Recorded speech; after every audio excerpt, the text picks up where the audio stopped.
Welcome to today's new video. First of all, thank you. Seriously, thanks for joining me tonight. And I'm kind of curious, from which little corner of the world are you listening right now? Maybe you're curled up in your bed, or lying on the floor with the lights off, or just scrolling because your mind won't quiet down. I've been there. A few years ago, I was stuck in that same late-night loop. Couldn't sleep, couldn't shut my brain off. Then one night, I found this simple, slow story. Nothing fancy, nothing dramatic, and somehow it helped me drift off. It felt like someone was holding the noise of the world at arm's length for me. And I remember thinking, why not do the same for someone else? Why not help people who feel like I used to? Tired, restless, just wanting a moment of calm. So, here I am, talking to you, making these quiet little videos that hopefully make your night a bit softer. If you like this kind of slow, peaceful storytelling, give the video a like and subscribe. It honestly helps me feel more motivated to create more calm, more comfort, more boring stories for you. Now, let's begin. The gaslights in the drawing room of the Abernathy estate cast a warm golden glow, but it did little to dispel the chill that had just seized Eleanor Vance. The year was 1888, and the air, thick with the scent of beeswax and expensive perfume, hummed with the delicate clinking of silver on porcelain and the murmur of polite conversation. Around her, the cream of London society, resplendent in their silks and starched collars, seemed to glide through the room like specters of judgment. Eleanor, barely 20, felt their invisible eyes on her, a pressure more suffocating than any corsetry. Tonight, she had a purpose beyond mere social pleasantry, to secure her future. Her family, once comfortably affluent, had seen their fortunes dwindle, and Eleanor's marriage prospects were their last best hope. A match with the formidable, if somewhat aloof, Lord Ashworth was on the table, a man whose wealth could resurrect her family name. The weight of this expectation pressed down on her, heavier than the intricate velvet gown she wore. Living with Victorian social rules meant navigating a world where every interaction, every gesture, was a minefield. The conversation had drifted, as it often did, to the latest societal scandal. A distant cousin, it was whispered, had been seen unchaperoned in Hyde Park. Eleanor, attempting to interject a polite, anodyne comment about the beauty of the park's roses, had, in a moment of sheer nerves, allowed her gaze to linger a fraction too long on Lord Ashworth. His eyes, a startling shade of blue, met hers, and for an instant, a spark, perhaps of curiosity, perhaps of something more, flickered between them. It was a lapse, a tiny, almost imperceptible transgression, but in the rigid confines of Victorian society, it was a seismic event. Aunt Harriet's sharp intake of breath was the only immediate sound. Around the room, the hushed murmur of conversation didn't stop, but it seemed to shift, coalesce, and point. Eleanor felt her cheeks flush, a crimson betraying her inner turmoil. What was life like for rich Victorians? It was a gilded cage, where comfort came at the price of absolute conformity. Their daily lives, from the servants bringing morning tea to the ritualized dinner parties, were meticulously choreographed. A wrong step, a misspoken word, could unravel years of careful cultivation. The incident, so minor to modern sensibilities, was catastrophic. Why was Victorian society so strict? Because reputation was currency, especially for women. A single hint of impropriety, a breath of scandal, could obliterate a young woman's prospects. Courtship, as Eleanor knew, was almost always conducted in public, under the watchful eyes of chaperones. To allow her gaze to stray, uninvited, was to suggest an immodesty, an eagerness that was utterly anathema. Aunt Harriet's eyes, usually benign, were now piercing. She offered a strange smile to Lady Ashworth, a brittle assurance that all was well. But Eleanor knew it wasn't. The whispers would begin. They would start subtly, like a draft under a door, then build into a gale, carrying her name, her family's name, through every drawing room and behind every fan. This was what is Victorian conflict at its most insidious. Not a duel with pistols, but a war of whispers, fought in drawing rooms and over tea. She recalled the statistics she'd overheard from her father's study. In 1856, nearly 73,000 people were taken into custody in Britain, a testament to the era's fierce focus on moral conduct. While she wouldn't be arrested, her social condemnation would be just as absolute. It was a crisis of reputation, a Victorian crisis played out in the most genteel of settings. Later, as the guests began their polite departures, Eleanor overheard a snatch of conversation between two dowagers. One whispered, "Such a pity," about Miss Vance, "such an bold gaze." The other nodded, eyes flickering towards Eleanor. Indeed, one does wonder about her upbringing, a lack of delicacy. The words struck her like physical blows. What were the social issues of the Victorian society?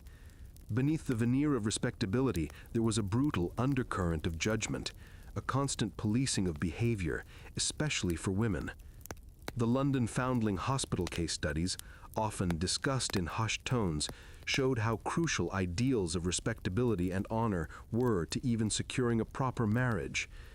Eleanor's future, her family's future, hinged on these fragile threads. As she ascended the grand staircase, the weight of the evening pressed upon her. Lord Ashworth had bid her a courteous but distant good night.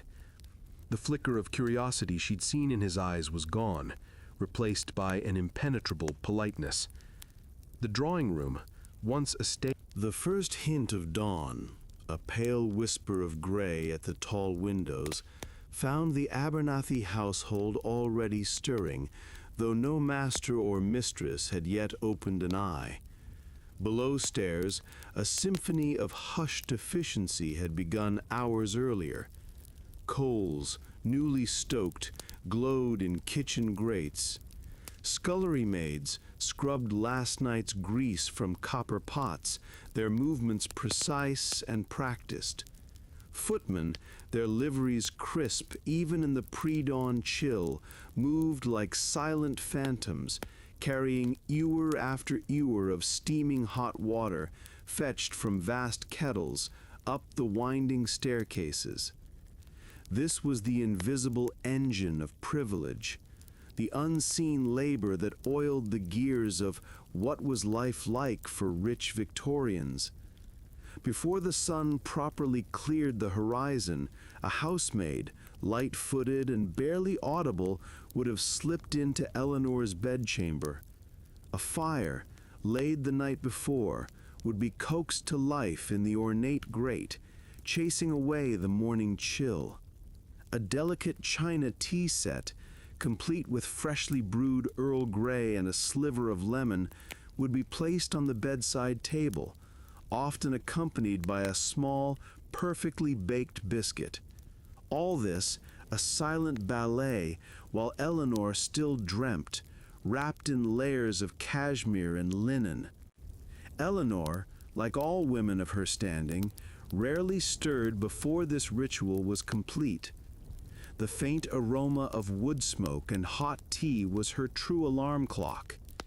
She would rise, not to the blare of a modern device, but to the gentle clinking of porcelain and the soft rustle of her maid drawing back the heavy velvet curtains.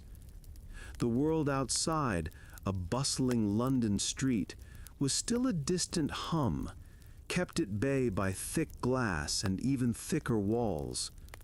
Her morning, unlike the chaotic scramble of what was life like for poor Victorians, who might already be toiling in factories or scrubbing steps for pennies, began in a cocoon of warmth and quiet luxury. There was no rush, no immediate demand on her time. This hour, before the formal summons to breakfast, was her own, a rare pocket of solitude in a life perpetually observed. She might spend it reading a novel, penning a letter to a distant aunt, or simply gazing out at the awakening city, her mind replaying the events of the previous night. Last night's social misstep, the whispers that had followed her still pricked at her memory. The season, that crucial proving ground for young women to meet potential marriage partners, was already proving to be a minefield. When the hour came, announced not by a clock, but by the subtle stirrings in the hallway, Eleanor would begin her elaborate toilette. Hot water, delivered to her washstand, was used for a superficial cleansing. Bathing, a far more involved process, was an occasional luxury, not a daily routine. Her maid would assist with the intricate lacing of corsets, the rustle of petticoats, the careful selection of a morning gown, always practical, yet impeccably tailored, suitable for receiving unexpected callers or a formal breakfast with house guests. Breakfast itself was no casual affair.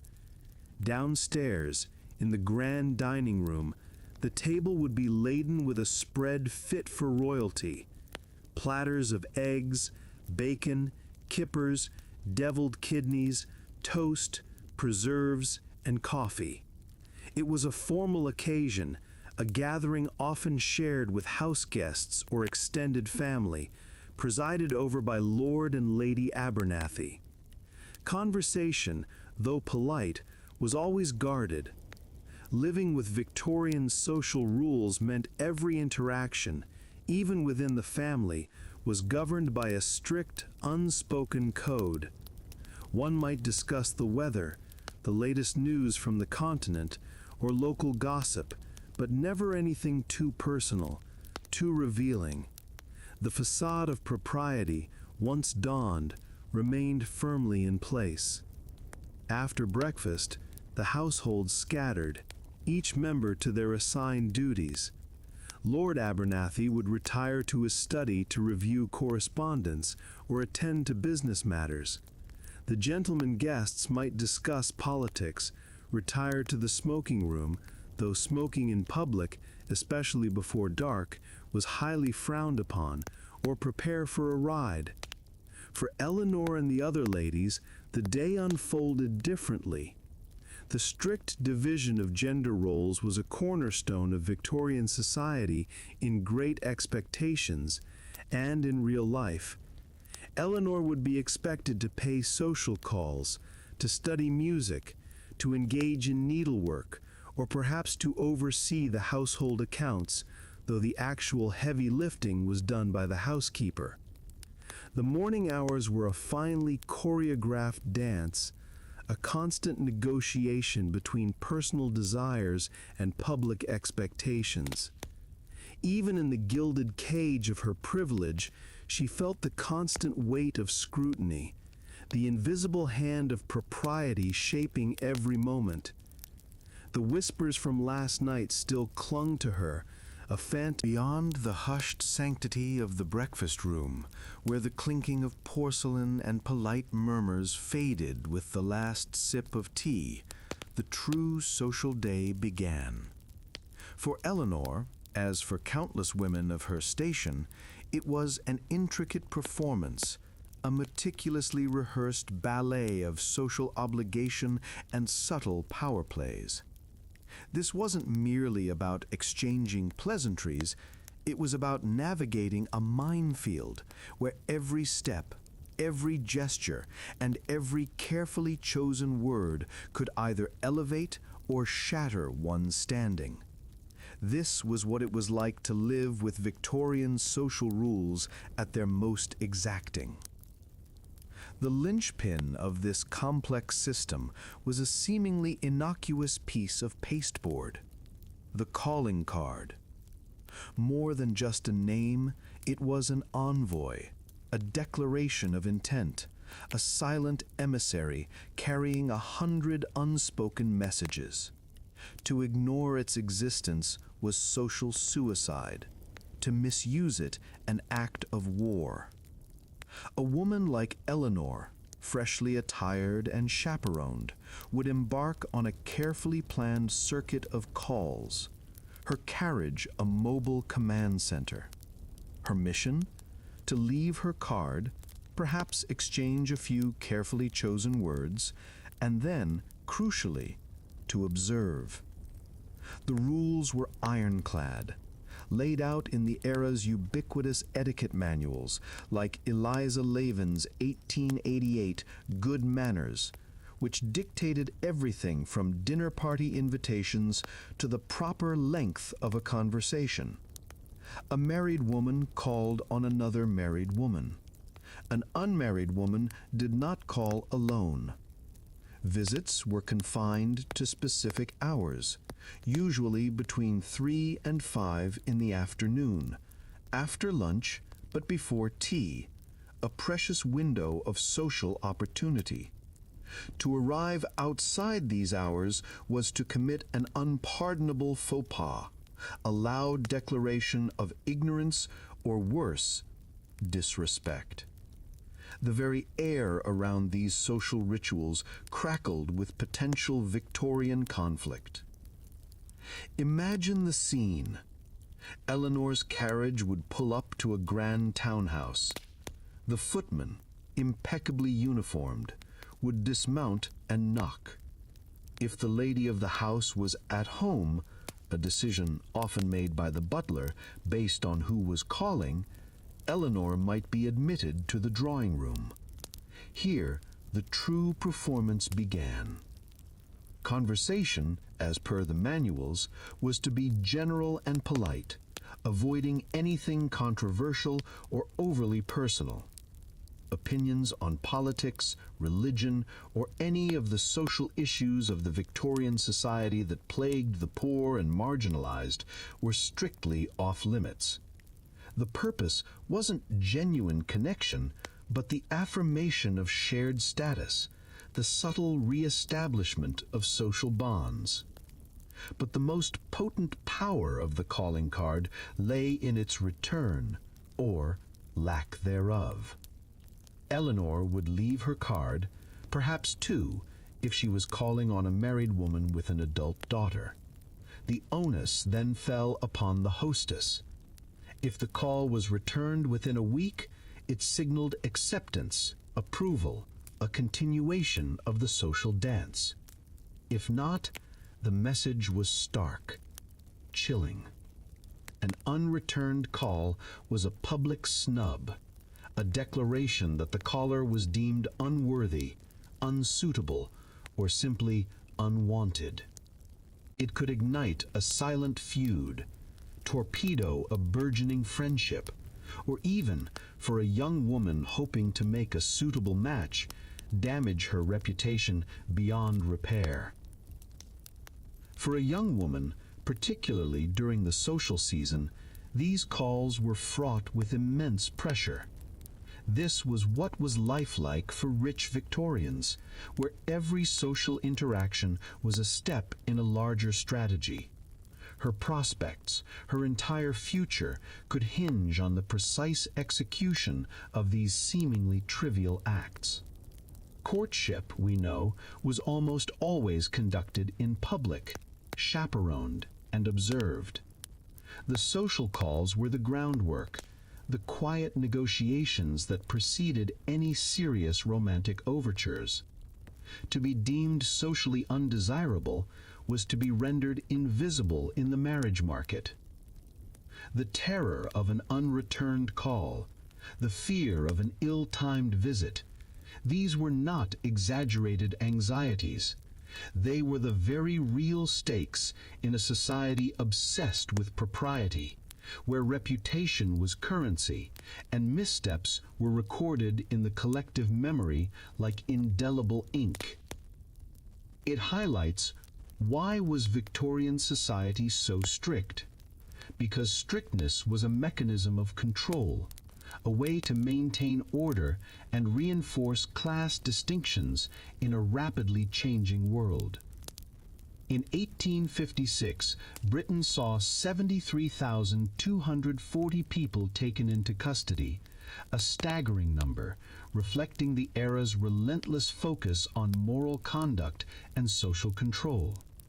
While these statistics often pertained to public drunkenness, 18,000 apprehensions, or prostitution, 4,303 women arrested, the underlying principle, the fierce policing of behavior, permeated all strata, albeit with different consequences. Eleanor understood this unspoken language. As she left her final call of the afternoon, a tremor of anxiety ran through her. Had she said too much or too little? Had her dress been entirely appropriate? The whispers from the previous evening still echoed in her mind, a reminder that even the most fleeting interaction could be scrutinized, dissected, and used against her. She knew that somewhere, in one of the houses she had just visited, a decision was being made, a silent judgment passed, and the question lingered, a subtle threat in the meticulously ordered world. Would her call be returned, or had she unwittingly stepped on a social mine?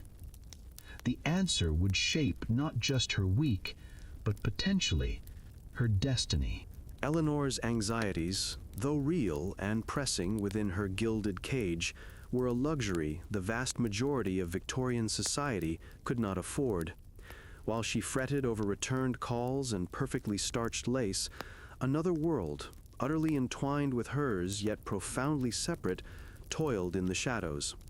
This was the unseen army, the grease in the gears of the opulent machine, the domestic servants, whose sweat and silence built the very framework of the Victorian age of elegance. To truly grasp what it was like to live with Victorian social rules, one must venture beneath the shimmering surface of high society and into the dimly lit basements, cramped attics, and perpetually steaming sculleries. For every Eleanor, gracefully navigating her drawing room dramas, there were dozens, sometimes hundreds, of invisible laborers whose lives were a stark counterpoint, a harrowing answer to what was life like for poor Victorians, compared to the privileged what was life like for rich Victorians. Imagine the stark morning contrast. Eleanor, stirred from slumber not by an alarm, but by the quiet creak of a servant's footsteps bringing a tray bearing tea and hot water. The very act of her rising, stretching, and preparing for the day was enabled by a complex hierarchy of labor that had begun hours before her own consciousness stirred. In an age before automation, the domestic staff were the machines. They stoked the fires that warmed the house, lugged coal up endless flights of stairs, emptied chamber pots, polished silver until it gleamed like liquid moonlight, and scrubbed floors on hands and knees until the grime of the city yielded. This was the brutal reality of the Victorian class system, a profound Victorian crisis of inequality. For millions, particularly young women, domestic service was not a choice, but a fate, often the only alternative to the grim realities of factory work, or, worse, the streets. In 1851, domestic service was the largest employer of women in Britain, a staggering fact that underscores the sheer scale of this invisible workforce. These weren't just maids, they were an intricate ecosystem: housekeepers, governesses, cooks, scullery maids, parlor maids, kitchen maids, ladies' maids, footmen, valets, stable hands, coachmen, gardeners. Each occupied a specific rung on a rigidly defined ladder, their status dictated by skill, loyalty, and most cruelly, their proximity to the master or mistress. Why was Victorian society so strict? Partly because it had to be. Such a vast disparity in wealth and power, such an inherent imbalance, required rigid codes to maintain order. Upstairs, the rules revolved around etiquette, reputation, and proper decorum. Downstairs, they were about obedience, deference, and unwavering diligence. A servant's agency was virtually non-existent.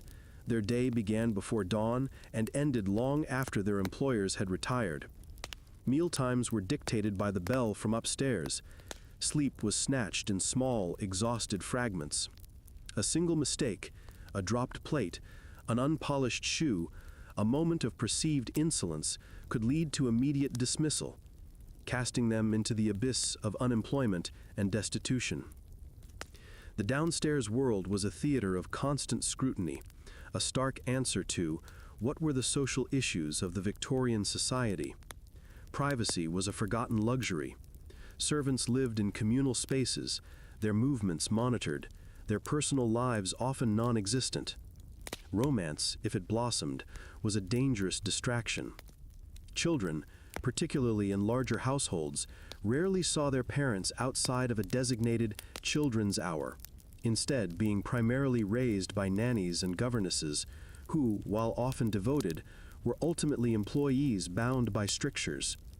This, too, was a reflection of the pervasive social rules, even permeating the most intimate family dynamics. Imagine the scullery maid, her hands red and raw from caustic soda and icy water, scrubbing copper pots until her reflection distorted back at her. Her entire life revolved around the pursuit of cleanliness and order for others, while her own existence was often a grim toil and little reward. Her dreams, if she dared to have them, were hushed and hidden. Her only hope was to rise a rung or two, perhaps to parlour-maid, or to marry a respectable tradesman. This stark, unyielding reality was the foundation upon which the elegant facade of the Victorian era was built.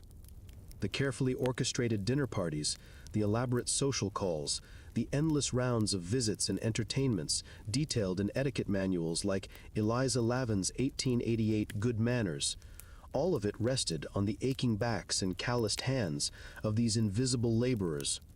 Their silence was the music of the upper classes' social dance, their tireless efforts the fuel for an era defined by its outward grandeur. But beneath the silken lace, a quiet resentment simmered, a slow burn of injustice that, while never really articulated, was nonetheless palpable. The sheer human cost of such opulence was immense, a silent testament to the profound Victorian conflict between appearance and reality, between the strictures of society and the innate human desire for dignity. As Eleanor drifted off to sleep, her mind perhaps still replaying the day's social choreography, the household staff would still be awake, preparing for the next day, their lives an unspoken challenge to the very definition of a good Victorian life. What secrets, what stories of quiet rebellion lay hidden in the shadow of the great houses? And what would happen if, one day, the invisible decided they wanted to be seen? The gaslights of London cast long, flickering shadows, turning familiar streets into a chiaroscuro of respectability and hidden depths. For those living within the gilded cages of Victorian society, every shadow held a potential judgment, every social interaction a minefield of unspoken rules. This wasn't merely about good manners, it was about survival, about navigating a labyrinth of expectations so intricate and unyielding that it defined what it was like to live with Victorian social rules from the cradle to the grave. But why was Victorian society so strict? What drove this relentless pursuit of propriety, this almost pathological obsession with outward decorum? The answer lay at the intersection of profound religious fervor, the dizzying pace of industrialization, and a pervasive anxiety about social upheaval. The Victorians, inheriting the evangelical zeal of earlier generations, viewed morality not as a personal choice, but as a societal imperative. Sin was a contagion, capable of corrupting the entire social fabric. Rapid industrial growth, while creating unprecedented wealth, also spawned immense poverty, crowded cities, and a palpable sense of chaos. The old agrarian order, with its clear hierarchies, was dissolving, replaced by a bewildering new world. In this maelstrom of change, strict social rules became a bulwark, a desperate attempt to impose order and stability on a rapidly transforming world. They were the invisible chains that bound society together, designed to regulate every facet of human interaction and maintain a rigid social hierarchy. Consider the simple act of a dinner party invitation. It wasn't merely a request to share a meal, it was a carefully orchestrated performance. Eliza Lavin's 1888 Good Manners, a Bible for the aspiring middle and upper classes, outlined the precise protocols. Invitations, often engraved, had to be dispatched weeks in advance. A prompt acceptance or refusal was not just polite, but obligatory. To delay was to suggest indifference, an unforgivable social sin. Once accepted, the real dance began. For those curious about what was life like for rich Victorians, the dinner party was a prime example of their meticulously curated existence. Guests arrived punctually, never early, never late. The host and hostess greeted each person with a practiced ease that belied the immense pressure to ensure every detail was perfect. Seating arrangements were a diplomatic endeavor, a puzzle of prestige and politics. Butterick's guides, renowned for their practical advice on everything from dressmaking to etiquette, emphasized that guests were seated according to their social standing, with the most distinguished individuals positioned closest to the hostess. A slip-up could cause offense, ignite long-standing feuds, and reflect poorly on the family's social acumen. Conversation, too, was regulated. General and polite topics were preferred: the weather, recent travel, art, music, avoiding anything too personal, controversial, or revealing. Politics and religion were often taboo, lest they stir up an unwelcome passion. This wasn't genuine connection, it was social maneuvering, a complex ballet of veiled intentions and careful smiles. Indeed, what were the social issues of Victorian society were often played out in these seemingly trivial social exchanges. The very act of adherence to these rules was a performance of respectability, a public declaration of one's place in the pecking order. For the burgeoning middle class, these conduct books were vital tools, helping them navigate a world designed by and for the aristocracy, aspiring to emulate their betters. Daily life, even outside the grand social occasions, was similarly constrained. Mornings began with servants delivering tea and hot water, allowing the upper classes the luxury of private time before joining the family for breakfast, a substantial meal often shared with house guests. After breakfast, men typically pursued business or sports, while women embarked on a round of social calls, music lessons, or needlework.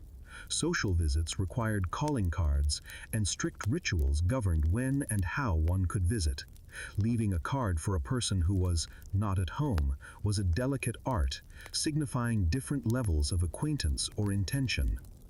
Courtship was perhaps the most heavily policed ritual, a testament to the era's focus on reputation and female chastity. Young women were never to be alone with men until engaged, always accompanied by a chaperone. Their reputation, a fragile commodity, was paramount. This intense scrutiny extended even to children, who rarely saw their parents outside a designated children's hour, their daily lives managed by nursemaids. The formal rules extended to public behavior too. Smoking in public, especially before dark, was frowned upon. Statistics underscore the era's preoccupation with moral conduct. In 1856, nearly 73,240 people were taken into custody in Britain. Drunkenness alone accounted for 18,000 arrests, and a staggering 4,303 women were apprehended as prostitutes, reflecting society's anxieties about vice and its relentless efforts to control it.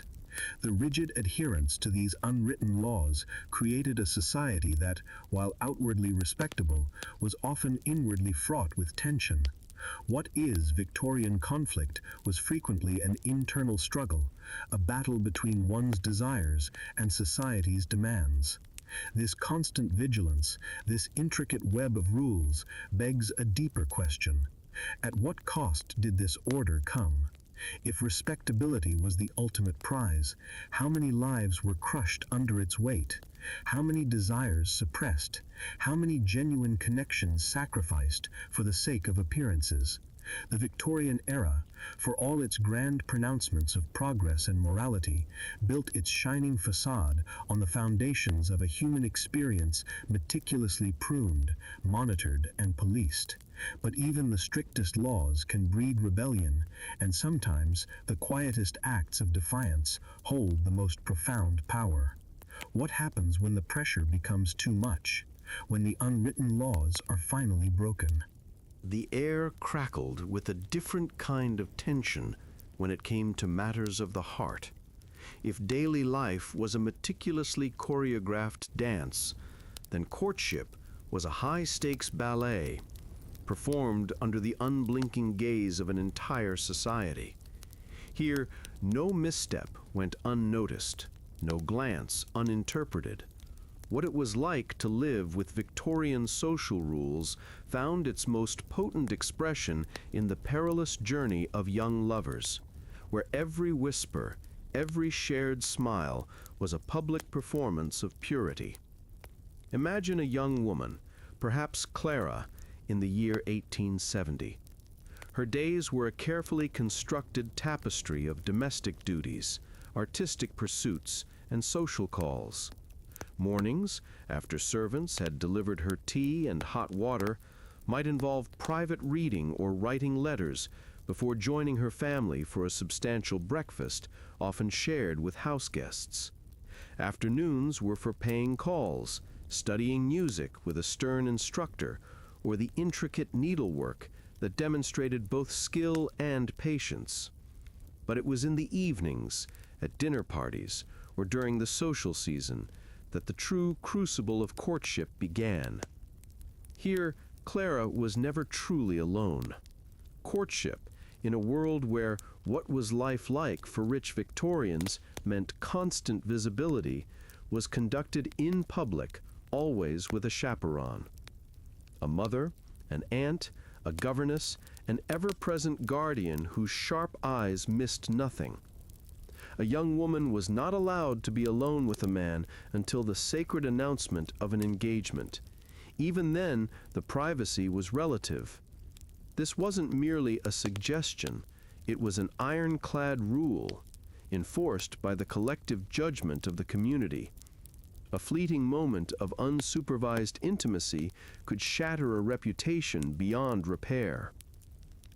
For a young woman, her reputation was her currency, her shield, her entire future.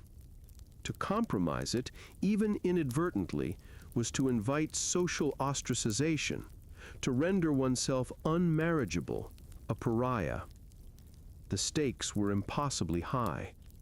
The etiquette manuals of the era, like Eliza Lavin's 1888 Good Manners, meticulously detailed not just how to conduct a dinner party, but the subtle nuances of interaction between the sexes.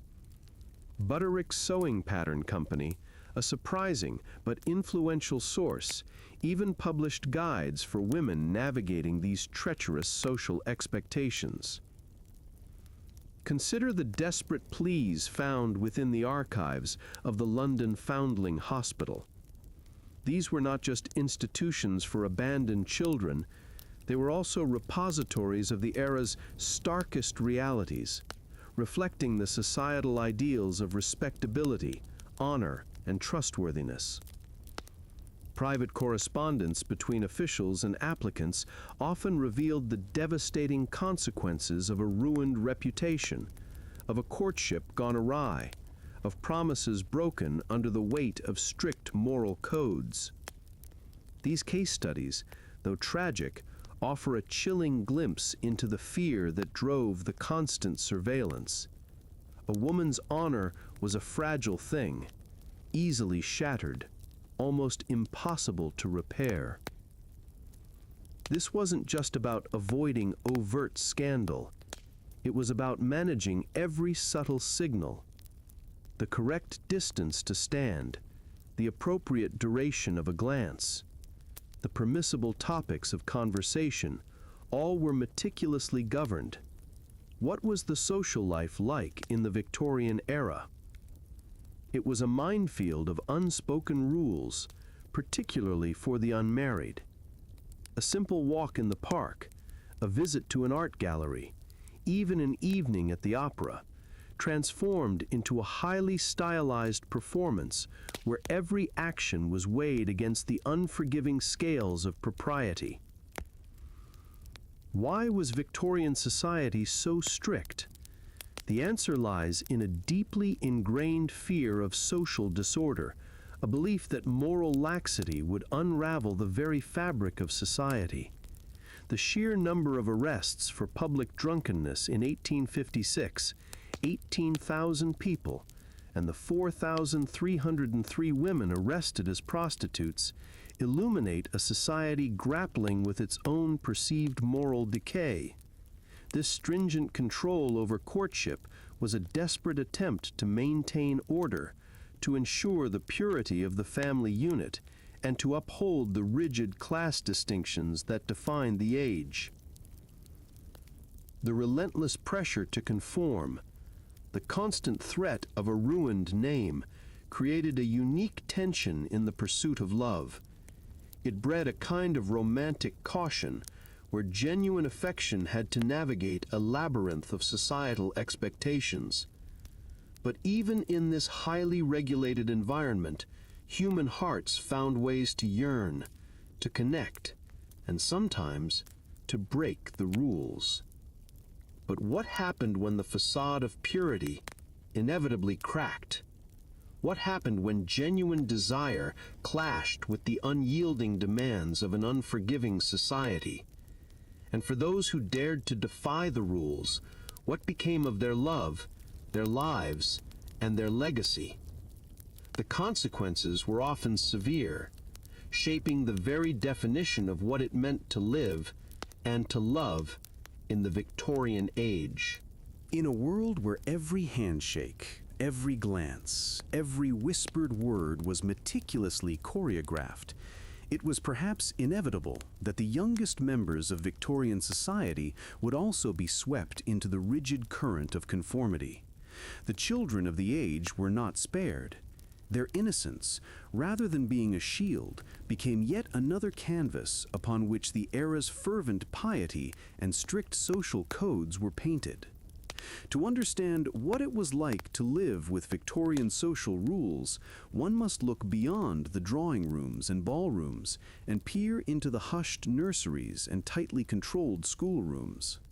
For those born into affluence, what was life like for rich Victorians in their earliest years was a curious blend of material comfort and emotional distance. Children rarely saw their parents outside of a designated children's hour, a brief, often formal interlude where carefully curated interactions took place. The rest of their waking hours were meticulously overseen by nursemaids and governesses, custodians of both their physical well-being and their moral instruction. The prevailing educational philosophies emphasized rote learning, discipline, and, above all, the installation of unimpeachable moral character. Religious instruction was paramount. Children were taught to fear God, to respect their elders, and to suppress any rebellious instincts that might hint at a darker, more impulsive human nature. Imagine a world where childish exuberance was often met with a stern gaze, where spontaneous affection was subtly discouraged, and where questions that strayed too far from approved topics were gently but firmly redirected. The goal was not to nurture individuality, but to mold future citizens who would uphold the intricate tapestry of Victorian society. This emotional distance, often enforced with the best of intentions, a belief that discipline forged stronger character, created a subtle but pervasive sense of isolation. Children grew up knowing they were cared for, provided for, but perhaps rarely truly seen or understood in the way modern sensibilities might expect. Even play was often structured, designed to teach lessons of cooperation, fairness, or future domesticity. Toys were often simple, encouraging imaginative play, yet the underlying current was always one of moral edification. Misbehavior, even minor infractions, could be met with swift and measured consequences, not always physical, but often involving shame or public disapproval. Tactics designed to impress upon young minds the gravity of deviation. This rigorous moral policing was not unique to the wealthy. What was life like for poor Victorians also involved harsh discipline, though often born of necessity and the brutal realities of survival. For them, childhood was frequently cut short by labor, but the societal expectation of obedience and piety remained. This constant emphasis on moral instruction, this stifling embrace of piety, had profound psychological impacts. It bred a generation adept at outward conformity, at presenting a polished facade to the world. But beneath the surface, a different story often unfolded. The seeds of what would later be recognized as the Victorian crisis were sown in these very nurseries and schoolrooms. The relentless suppression of natural impulses, the unyielding demand for perfection, created a fertile ground for internal conflict. Children learned to compartmentalize, to hide their true feelings, their doubts, their burgeoning desires, lest they betray the carefully constructed image of propriety. This enforced emotional distance, this chasm between parent and child, contributed to a societal tension that would simmer for decades. Why was Victorian society so strict? Partly because it believed deeply in the inherent sinfulness of humanity and the necessity of constant moral vigilance. But this strictness, while aiming for stability, inadvertently fostered a climate of deep-seated anxiety and hidden rebellion. The very qualities that made Victorian society outwardly appear so ordered, the rigid etiquette, the formal interactions, the adherence to prescribed roles, were often a cover for deep-seated internal struggles. The limitations of this approach, what are the limitations of Victorian criticism, might ask, lay in its inability to truly understand the complexities of human psychology. By valuing outward conduct above genuine emotional well-being, it created a culture ripe for hypocrisy and internal fragmentation. As these carefully molded children grew into adults, they carried with them the echoes of their childhood, the weight of expectations, and often a profound difficulty in expressing authentic emotion. They became the adults who populated the pages of novels like Great Expectations, where personal desires constantly clashed with societal decrees, where every ambition was scrutinized through the lens of class and respectability. The carefully constructed world of Victorian childhood, designed to produce paragons of virtue, instead often produced individuals wrestling with a deep internal Victorian conflict. The strictures intended to build character instead sometimes built prisons of the self. And as these children came of age, they would face a world that, despite its rigid rules, was beginning to buckle under the strain of its own contradictions, threatening to unravel the very fabric of the society they had been so meticulously prepared to uphold.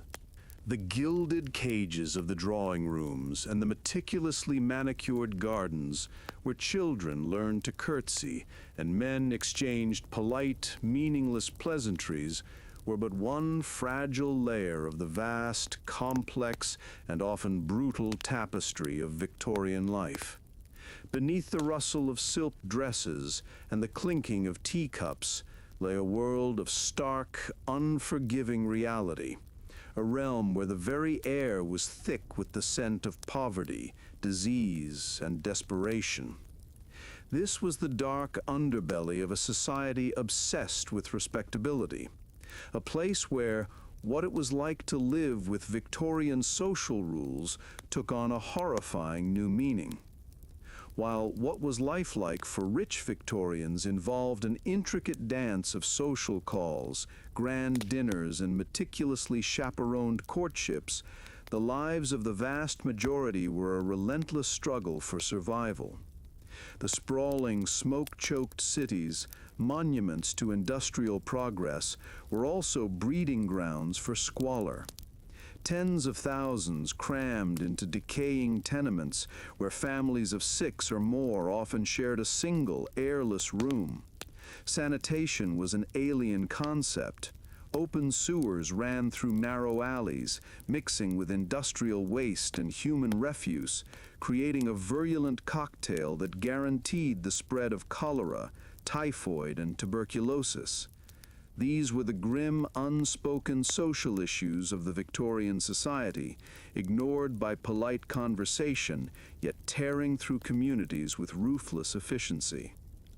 Disease was an ever-present specter, but so too was crime, born of desperation and the sheer struggle to subsist. For a vast segment of the population, particularly in the burgeoning urban centers, the choice was often stark: steal or starve.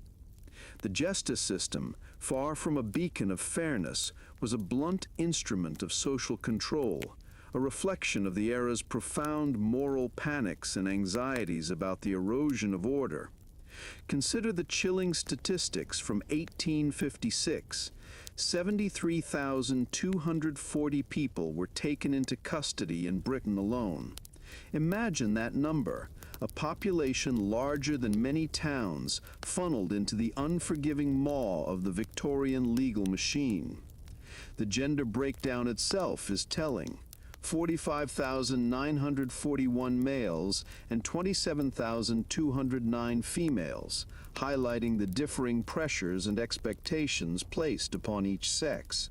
Women, often with fewer avenues for legitimate employment, were disproportionately vulnerable to destitution and the harsh judgments of society.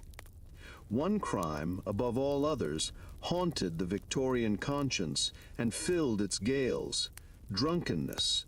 It accounted for a staggering 18,000 apprehensions in that same year, a testament to both the escapism it offered from the brutal realities of daily life and the fervent moral campaigns against it. Alcohol was seen as the root of all evil, dissolving families and fueling public disorder. Yet for many, a penny spent on gin was a temporary respite from the gnawing hunger and soul-crushing despair of their circumstances. And then there were the women. 4,303 women were arrested as prostitutes in 1856. This wasn't just a number, it represented thousands of individual tragedies, women driven to the streets by poverty, abandonment, or the complete lack of other viable options. While the fallen woman was publicly condemned, her existence was a convenient, if horrifying, byproduct of a society that offered little safety net for its most vulnerable. These women, like Magwitch in Victorian society in Great Expectations, existed on the fringes, simultaneously reviled and indispensable to the darker machinations of the city. This stark reality painted a dramatically different picture of what was life like for poor Victorians compared to their affluent counterparts. For the working classes, especially those in the urban slums, daily life was a brutal cycle of labor, meager pay, and the constant threat of illness, starvation, or imprisonment. There were no leisurely mornings with servants bringing tea, no calling cards, no designated children's hours. Children were often sent to work in factories or mines from a young age, their innocence stripped away by the demands of survival. The concept of reputation, so paramount for the upper and middle classes, was a luxury they could ill afford. The rigidity of why was Victorian society so strict stemmed from a deep-seated fear of chaos, a desperate attempt to impose order on a rapidly changing world. Social rules, moral pronouncements, and the harsh hand of the law were all instruments designed to maintain the fragile veneer of respectability, to contain the explosive potential of an impoverished and desperate underclass. But these efforts, however well-intentioned or self-serving, often missed the point entirely. The Victorian crisis was not just a moral failing, but a systemic one, a profound imbalance that allowed immense wealth to coexist with unimaginable destitution. The good manners preached in Eliza Lavin's etiquette manuals, the carefully orchestrated dinner parties, and the elaborate rituals of courtship all were built upon a foundation that, for millions, was cracking and crumbling. The very notion of what are the limitations of Victorian criticism becomes glaringly apparent when viewed from the perspective of the slum, the workhouse, or the jail cell. The moralizers, the critics, and the social reformers, often with genuine compassion, struggled to comprehend the root causes of the widespread misery, often blaming individual failings rather than the structural inequalities of their age. This massive societal divide, this constant friction between the opulent and the impoverished, between the churched and the condemned, created a simmering tension that, like a fault line deep beneath the earth, promised to erupt at any moment, threatening to shatter the meticulously constructed world of what was the social life like. Mirror sheen clicked shut with a soft finality, sealing away the clatter of the London street. Inside, the air hummed with a different kind of tension. This was not the stark, desperate struggle of the poor, nor the righteous indignation of the reformer. This was the quiet, exquisite anxiety of a Victorian dinner party, a battleground of etiquette, where reputations could be made or utterly demolished between the soup and the soufflé. For the aspiring middle class and the established aristocracy, the dinner party was more than just a meal. It was a meticulously choreographed performance, a high-stakes gamble in the intricate game of what it was like to live with Victorian social rules. Every detail, from the precise fold of a napkin to the permissible topics of conversation, was preordained, a silent language understood by all, yet rarely spoken aloud. Guests, arriving promptly at the appointed hour, to be late was a grave insult, to be early an unpardonable faux pas, would be ushered into the drawing room. Here, under the watchful gaze of the hostess, the delicate dance of introductions would begin. Calling cards, those tiny ambassadors of social standing, had already been exchanged, outlining the strict hierarchy that dictated seating arrangements at the grand dining table. Status, not friendship, was the invisible hand guiding who sat where. The most esteemed guests, perhaps a titled gentleman or a particularly influential businessman, would flank the hostess, while those of lesser standing found themselves further down the table, their proximity to power a clear indicator of their place in the social pecking order. Once seated, the true performance began. The table itself was a dazzling display of wealth and refinement. Crisp white linen, gleaming silver, and an array of crystal glasses, each designated for a specific vintage. Knowing which fork to use for which course was a fundamental test of gentility, a silent divider between those who belonged and those who merely aspired. A misstep, a casual slurping of soup, an ill-timed reach across the table, could send a shiver of silent judgment through the room, a minute crack in the veneer of politeness. Conversation, too, was an art form. It had to be kept general and polite, orbiting safely around uncontroversial subjects like the weather, recent travels, or perhaps a particularly charming piece of music. What was life like for rich Victorians meant mastering this delicate balance, avoiding anything that might spark Victorian crisis or reveal too much personal opinion. Politics, religion, or any hint of scandal were strictly taboo. The goal was pleasantries, witty remarks if one was particularly adept, but never confrontation. A sharp disagreement, even if delivered with a smile, could be perceived as a profound breach of decorum, marring the carefully cultivated atmosphere. The anxiety of the hostess was palpable, though expertly concealed behind a serene smile. She had agonized over the menu, the floral arrangements, the servants' timing. Every perfectly presented dish, every seamlessly cleared plate was a testament to her competence and, by extension, her husband's social standing. A single culinary mishap, a dropped tray, or a servant's clumsy error could cast a long shadow over her carefully constructed reputation. The immense social capital at stake made these evenings feel less like convivial gatherings and more like high-stakes examinations.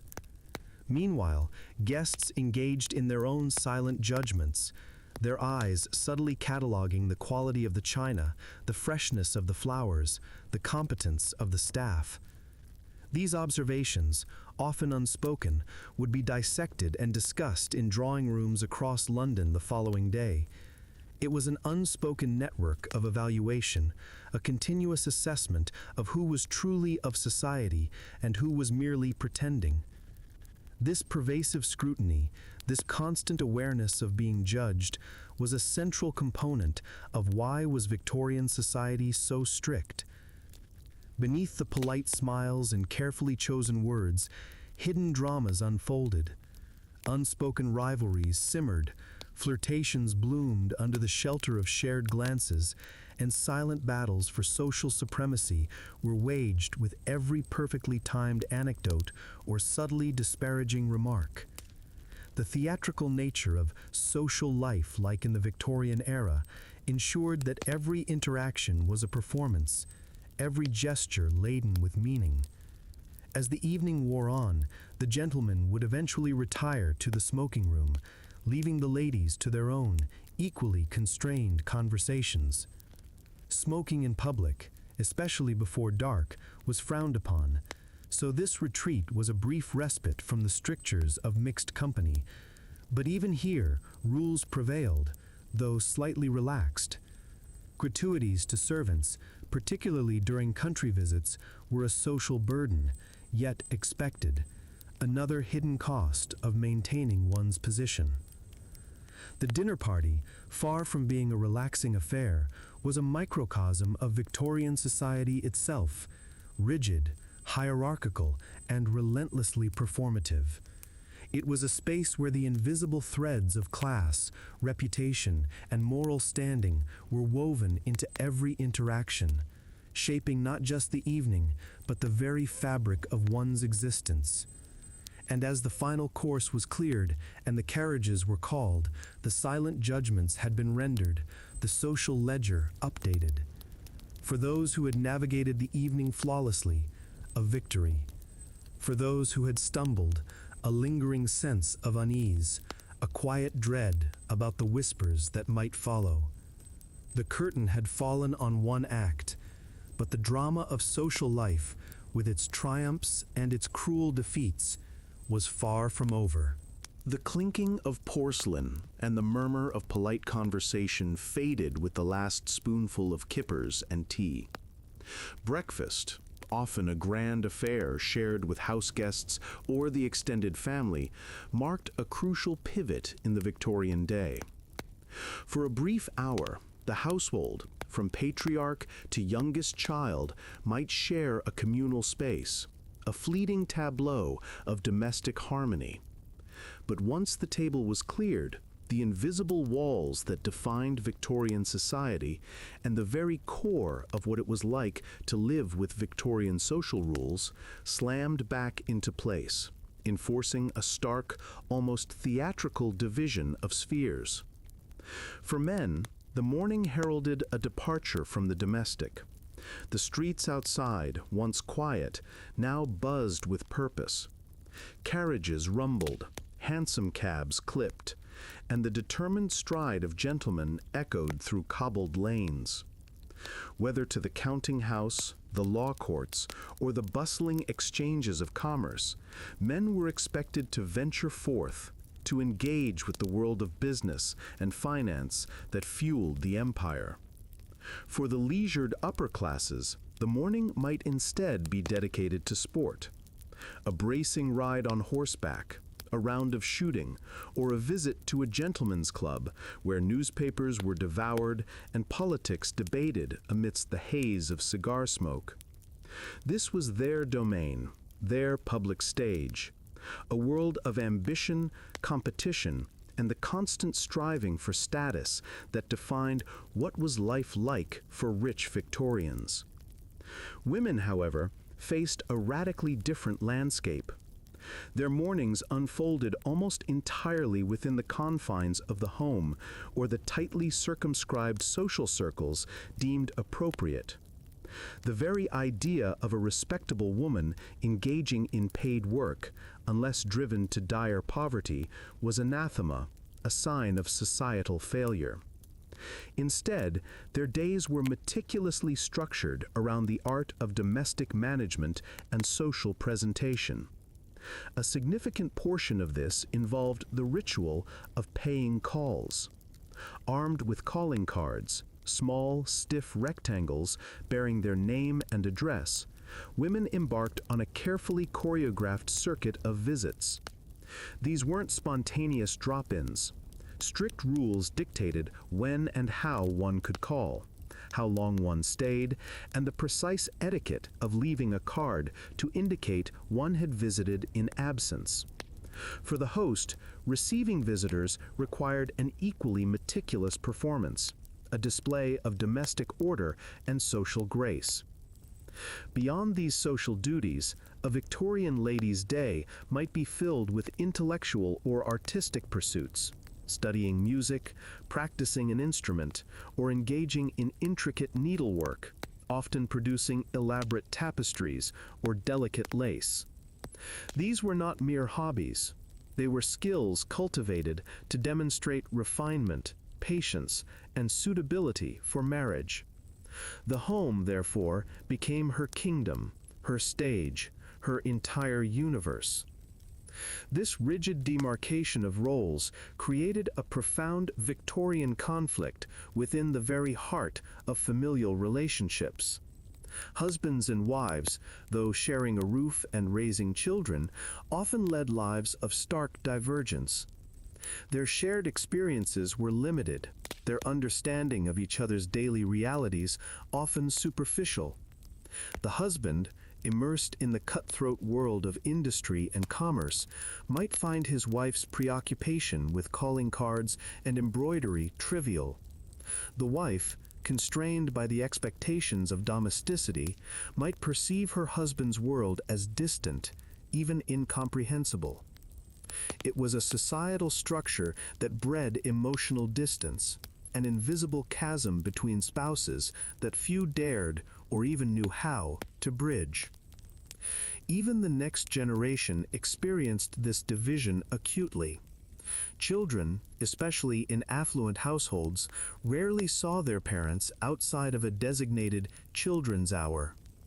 Their days were largely governed by nursemaids and governesses, fostering a detachment that reinforced the emotional and physical separation permeating the Victorian family. This structured distance, driven by the era's relentless emphasis on propriety and reputation, served to reinforce the very social rules that governed every facet of existence. The limitations of Victorian criticism often lay in its inability to see beyond these prescribed roles, to question the inherent emotional cost of such societal rigidity. The moral compass of the era pointed directly towards duty, decorum, and appearances, often at the expense of genuine connection. The question of what was the social life like in the Victorian era can only be answered by acknowledging this pervasive duality, this constant negotiation between public performance and private longing. This tightly woven tapestry of rules and expectations wasn't accidental. Why was Victorian society so strict? The era was grappling with unprecedented industrialization, rapid urban growth, and the anxieties of a shifting social order. Strict adherence to etiquette, moral codes, and gender roles was seen as a bulwark against chaos, a way to maintain order and stability in a rapidly changing world. The perceived threats of social unrest, moral decay, and the ever-present specter of poverty fueled a desperate need for control, for clearly defined boundaries, both public and private. But beneath the surface of this meticulously ordered world, currents of unrest were beginning to stir. The very strictures that provided stability also created immense pressure, leading to Victorian crises, both individual and societal. For every woman who found solace in her needlework, another chafed under the stifling weight of expectation. For every man who thrived in the world of commerce, another silently buckled under the burden of providing and maintaining an impeccable facade. And as the day drew to a close and families reconvened for formal dinners, the outward display of unity often masked the profound, unspoken chasm that separated their rigidly divided spheres. What happened when these carefully constructed walls began to crack, and the hidden desires of the individual clashed with the unyielding demands of society? The crisp, unforgiving air of Victorian society was thick with an unwritten law. Reputation was everything, more precious than jewels, more vital than wealth.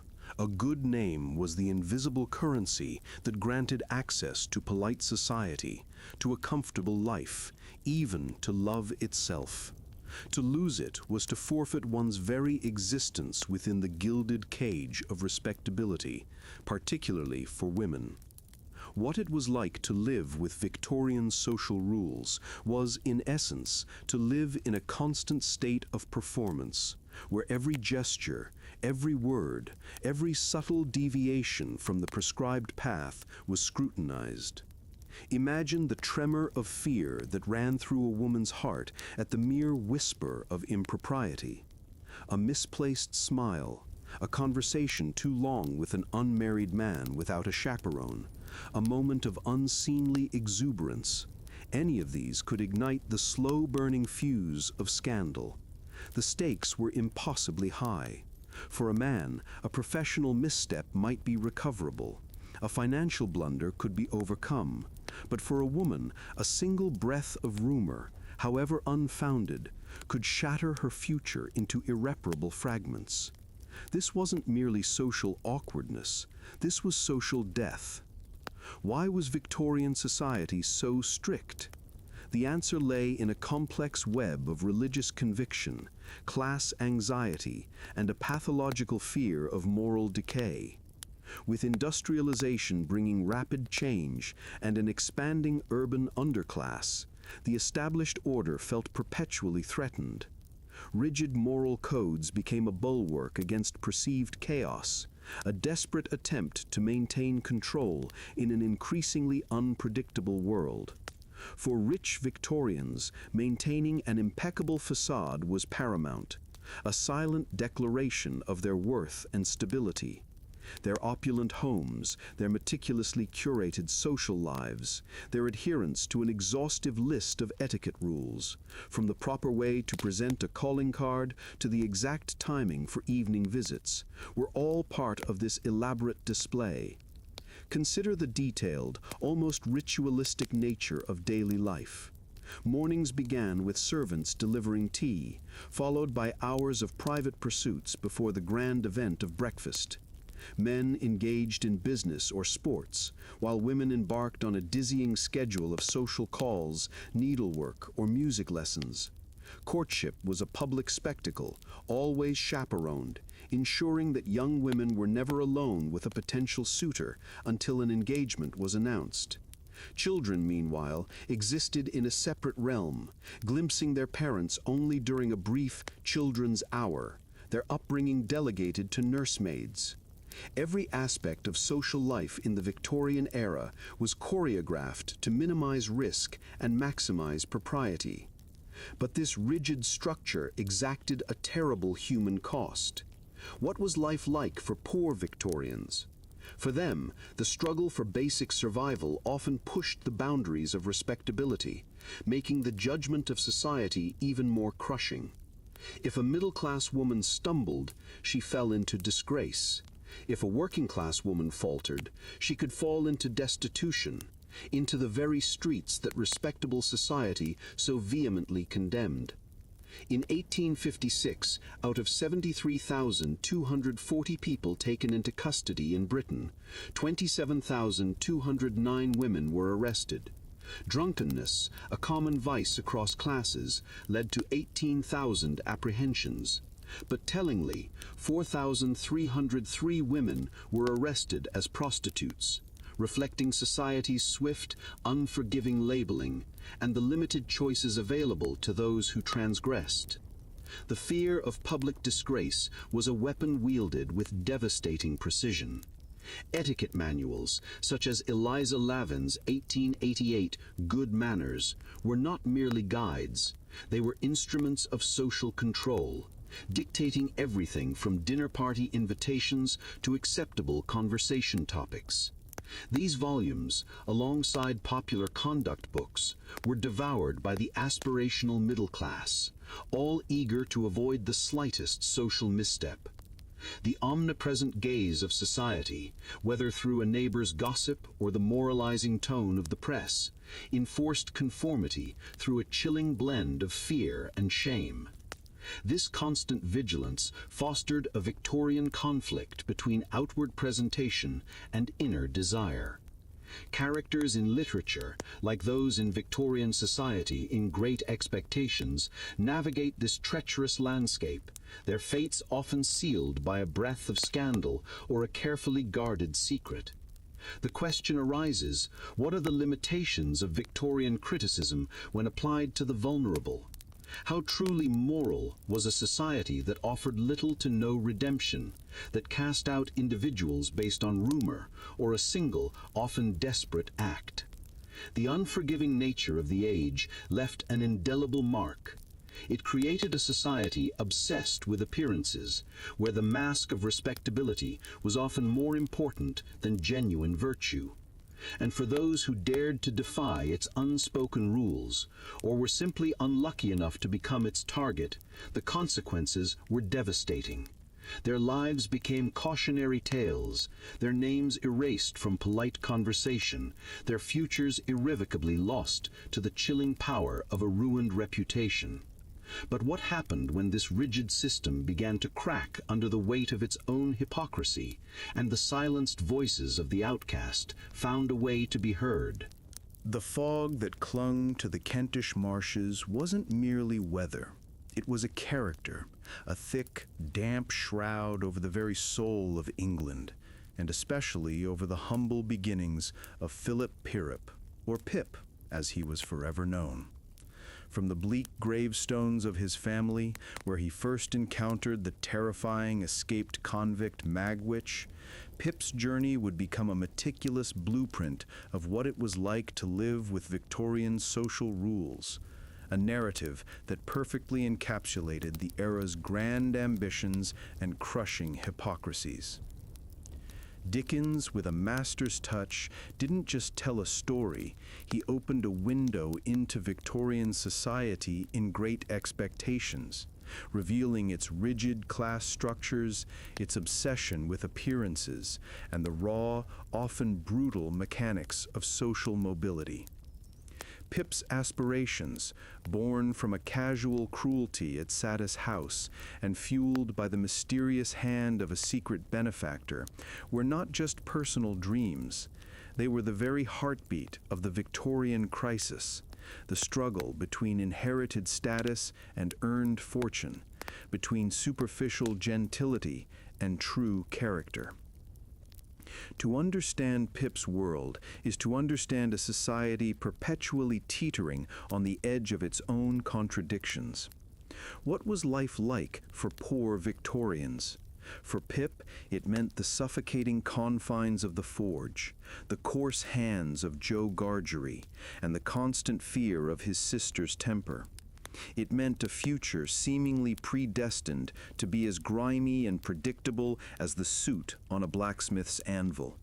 Food was sustenance, not pleasure. Education was a luxury, often gleaned in stolen moments. Justice, as Pip witnessed with Magwitch, was a brutal, one-sided affair, often driven by fear and social control. In 1856, a staggering 73,240 people were taken into custody in Britain, many for offenses born of desperation or the era's pervasive moral panic, like the 18,000 apprehensions for drunkenness or the 4,303 women arrested as prostitutes. This wasn't just law enforcement, it was a social cleansing, sweeping away the inconvenient realities of poverty. Then came the great expectations, and with them the dizzying ascent into the world of rich Victorians. Pip shed his rough clothes and rougher manners, moving to London, learning the intricate dance of social etiquette. He learned that mornings began not with fire and sweat, but with servants bringing tea and hot water, allowing the upper classes hours of private contemplation before joining family for an elaborate breakfast. Social visits required calling cards, and every interaction, from the subtle nod to the precisely worded invitation, was governed by a strict, unwritten code. Etiquette manuals, like Eliza Lavin's 1888 Good Manners, were practically Bibles for the aspiring middle and upper classes, detailing everything from dinner party invitations to seating arrangements based on status. This shift wasn't just about money. It was about navigating what it was like to live with Victorian social rules. It meant understanding that men and women had separate routines. Men engaged in business or sports after breakfast, while women fulfilled social duties, paying calls, studying music, or doing needlework. Courtship, as Pip observed with the chilling Miss Havisham and the captivating Estella, was never a private affair. It was a highly choreographed ritual, always under the watchful eye of a chaperone, designed to protect a young woman's reputation, a reputation that, once tarnished, could seal her fate forever. Children, too, were part of this rigid structure, rarely seeing their parents outside a designated children's hour, their upbringing largely entrusted to nursemaids. Why was Victorian society so strict? The answer lies in its deep-seated anxieties. Rapid industrialization, unprecedented urban growth, and the decline of traditional social hierarchies created a profound sense of instability. Strict social rules, rigid moral codes, and an intense focus on respectability were the era's desperate attempts to maintain order and control amidst overwhelming change. This was the heart of Victorian conflict, the struggle between appearance and reality, between the proclaimed virtues of hard work and the often unseen exploitation of labor, between the aspiration for gentility and the brutal cost of achieving it. Pip's journey becomes a powerful lens through which to examine what were the social issues of Victorian society. His disillusionment with his great expectations exposes the hollowness of a life built on superficiality. He learns that gentility isn't bought with money or acquired through etiquette, but resides in character, integrity, and genuine human connection, values he had largely abandoned in his climb. Dickens, a master of Victorian criticism, subtly chipped away at the era's facades. He showed that the very strictures meant to uphold morality often bred hypocrisy, that justice was often blind to the poor, and the relentless pursuit of social advancement could lead to profound spiritual emptiness. The limitations of Victorian criticism, in a broader sense, lay not in the critiques themselves, but in the era's entrenched resistance to truly confronting its own uncomfortable truths. As Pip finally unravels the true source of his fortune, he realizes that his aspirations were not noble, but rooted in a system that valued appearance over essence. The grand tapestry of Victorian society, with its intricate rules and glittering promises, began to unravel for him, revealing the darker threads of its true nature. The revelation of his benefactor, shocking as it was, wasn't just a twist of fate for Pip. It was a devastating indictment of a society that could elevate a man based on a criminal's illicit gains, exposing the profound moral rot beneath the polished surface.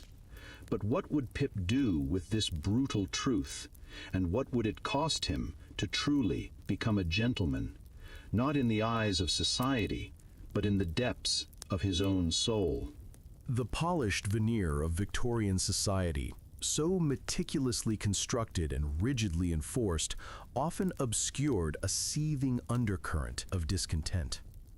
While the etiquette manuals, like Eliza Lavin's 1888 Good Manners, dictated everything from dinner party invitations to the acceptable length of a social call, human nature, in its stubborn refusal to be entirely caged, found ways to resist. What was it like to live with Victorian social rules? It was like living in a grand, ornate cage, where every bar was a societal expectation, every lock a judgment. Yet, even within such confines, the spirit yearned for flight. Consider the drawing rooms of the well-to-do, where the air, thick with the scent of rose potpourri and hushed conversation, occasionally vibrated with a different kind of tension. While what was life like for rich Victorians largely revolved around elaborate social seasons, meticulously planned balls, and the careful cultivation of one's reputation, dissent often simmered beneath the surface. Women, expected to dedicate their afternoons to needlework, music, or paying calls, all under the watchful eye of propriety, might steal away to clandestine reading groups. Here, forbidden texts, perhaps by proto-feminist thinkers or radical poets, were devoured in whispered urgency, a silent intellectual rebellion against the prescribed role of the domestic angel. For men, the expectation was to embody stoicism, to pursue business or engage in respectable sports. But beneath the top hats and starched collars, what is Victorian conflict often manifested as an internal struggle, a quiet crisis of faith in a world increasingly challenged by scientific discovery. Darwin's theories, for instance, sparked a deep Victorian crisis for many, unsettling religious dogma and prompting hushed debates in gentlemen's clubs, far from the polite generalities of dinner party conversations.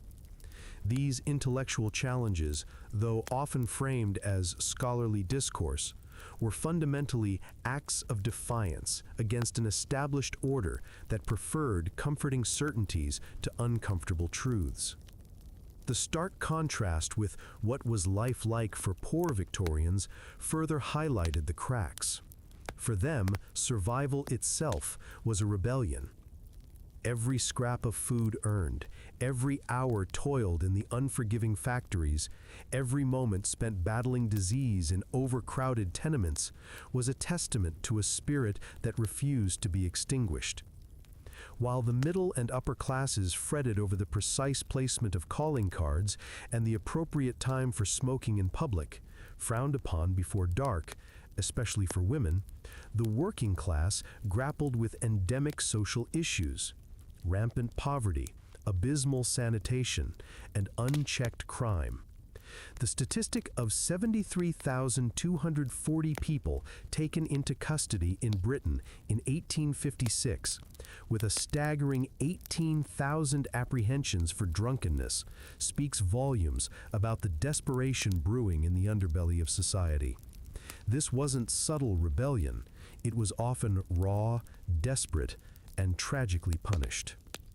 Even within the rigid confines of courtship, which was almost always public and under the ever-present gaze of a chaperone, young lovers found subtle ways to communicate.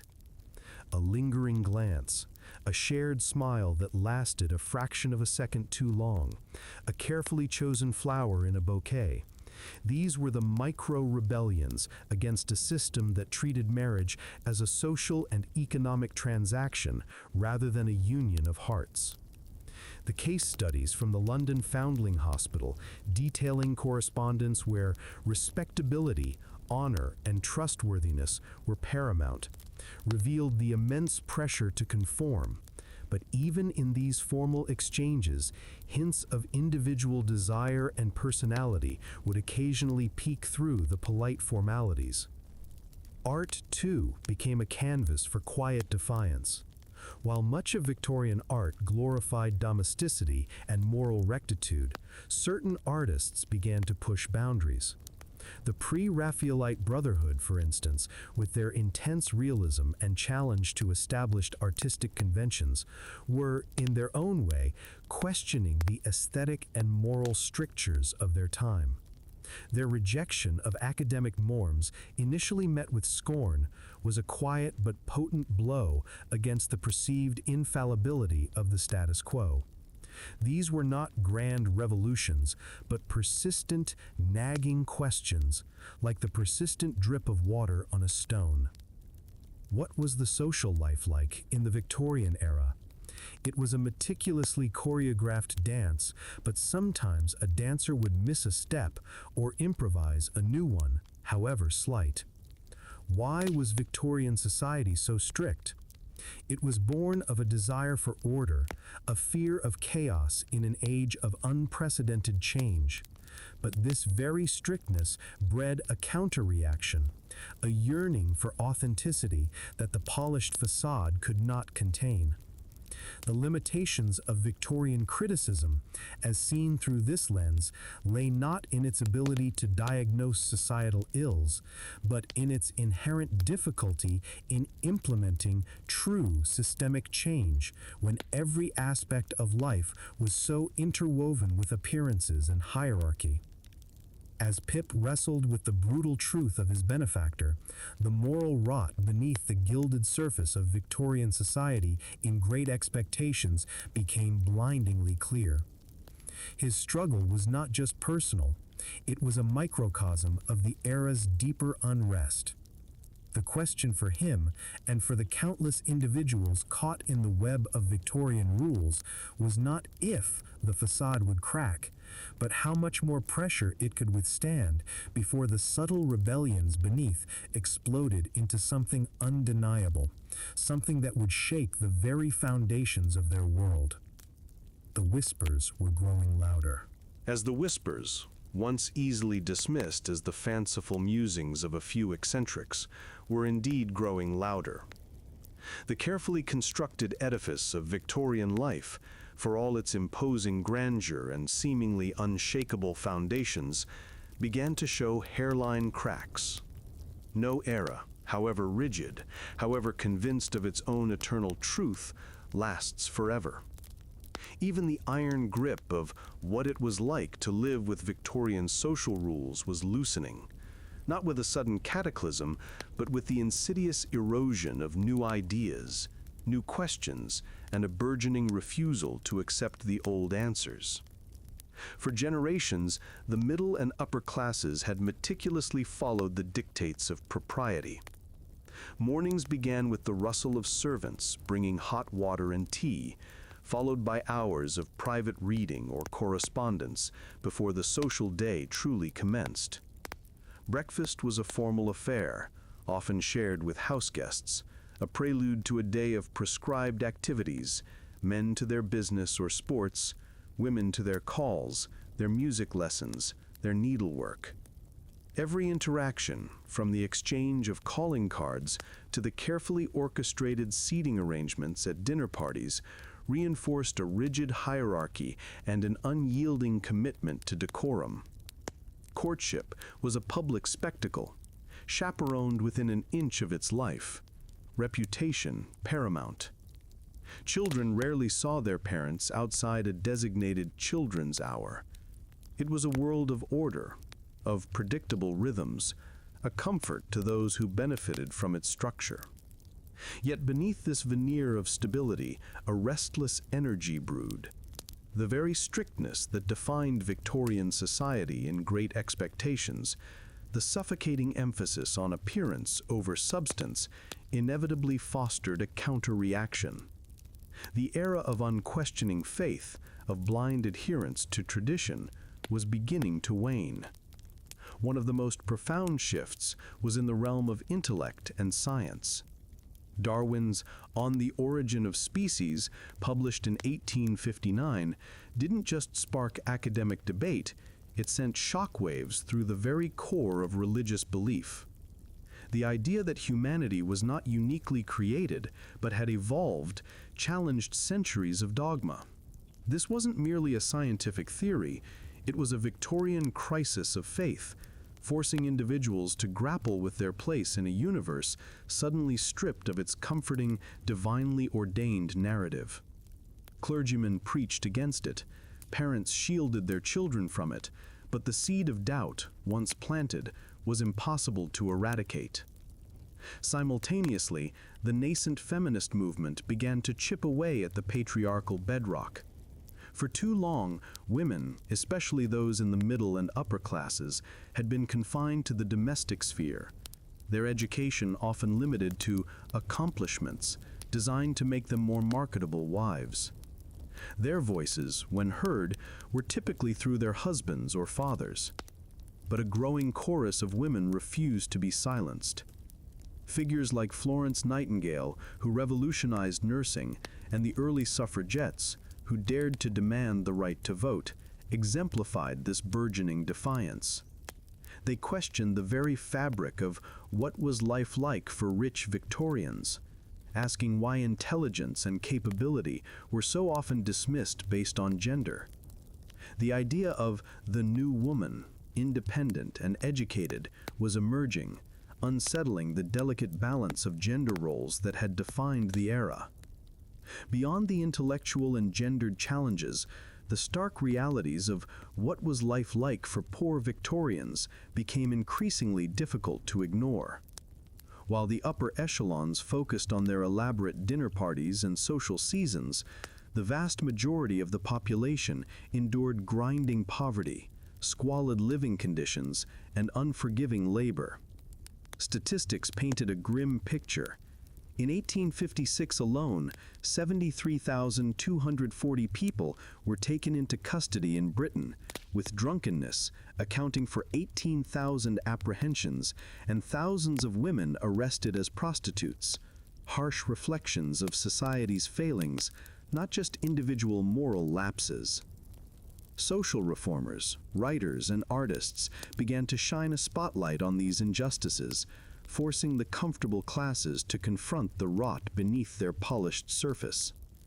Charles Dickens, perhaps more than anyone, masterfully exposed the hypocrisy and suffering, making the "what is Victorian conflict" between wealth and destitution, morality and squalor vividly clear for his readers. The limitations of Victorian criticism in this context lay in the sheer difficulty of enacting change when the very systems that needed reform were so deeply entrenched and intertwined with the interests of the powerful.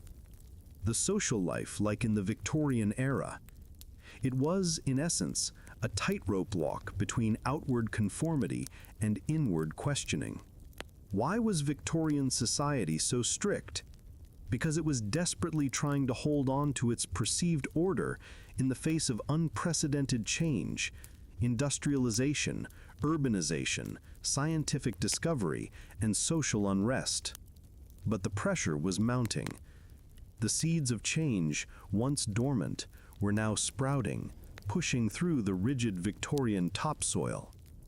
The cracks in the facade were widening, hinting at a future where the old rules would crumble, replaced by something entirely new, something perhaps less ordered, but undeniably more authentic. The world was on the cusp of an explosion, a transformation that would irrevocably alter the landscape of human experience, leaving behind the quaint, restrictive charm of the Victorian age for good.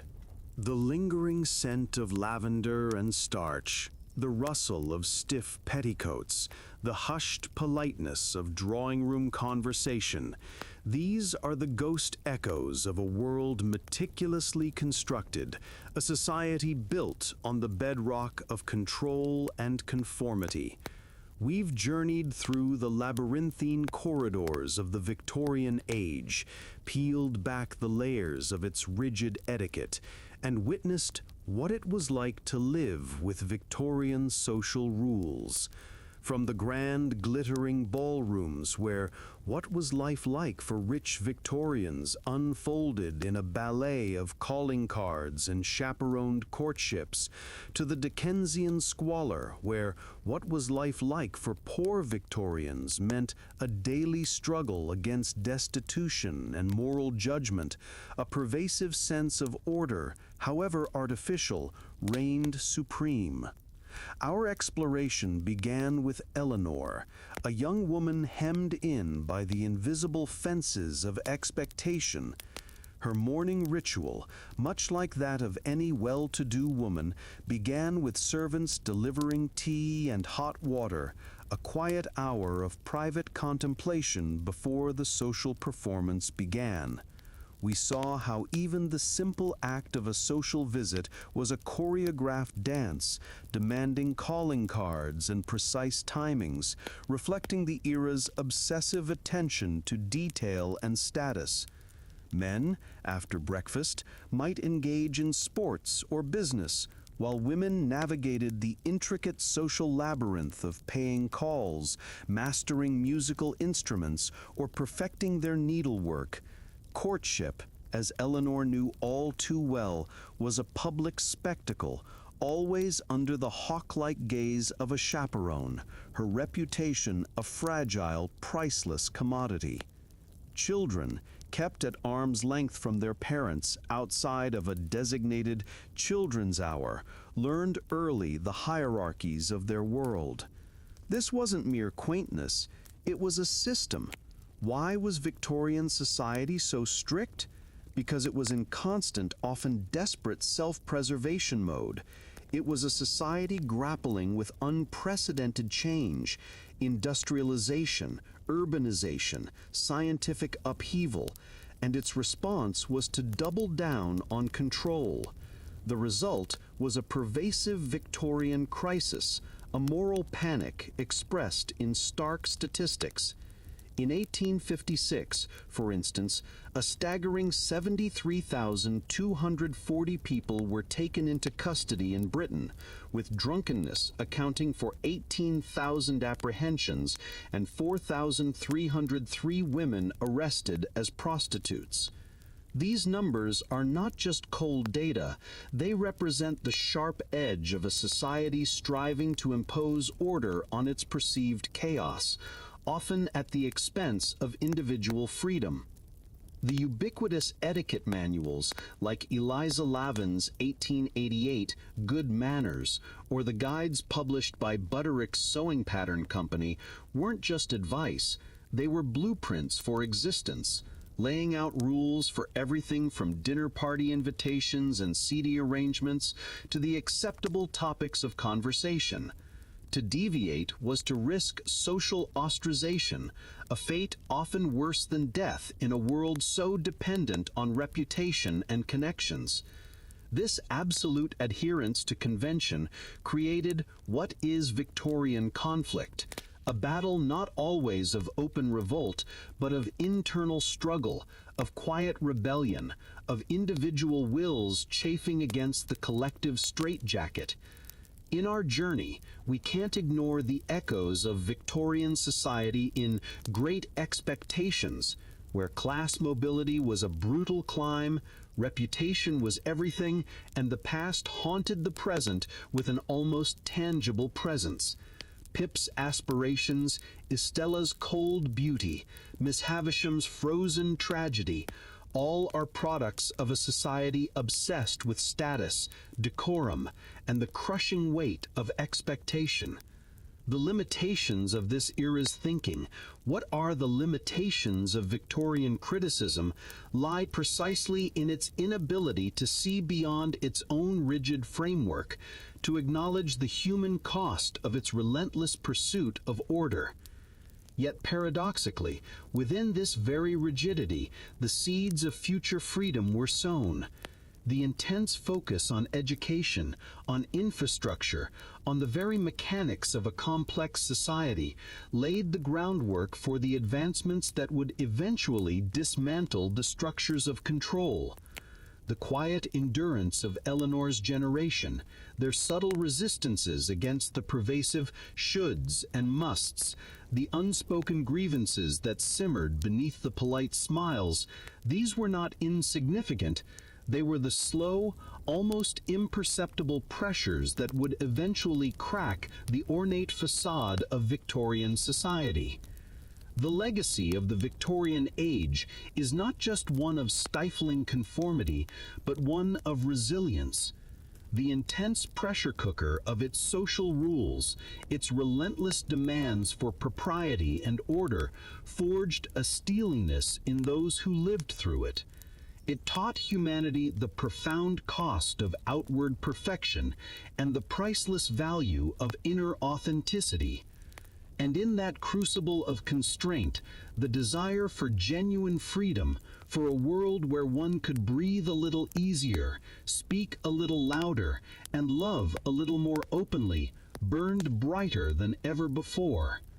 The Victorians, in their tireless quest for control, unwittingly paved the way for its eventual unraveling, leaving us with a profound understanding of how even in the tightest chains, the human spirit forever yearns for liberation.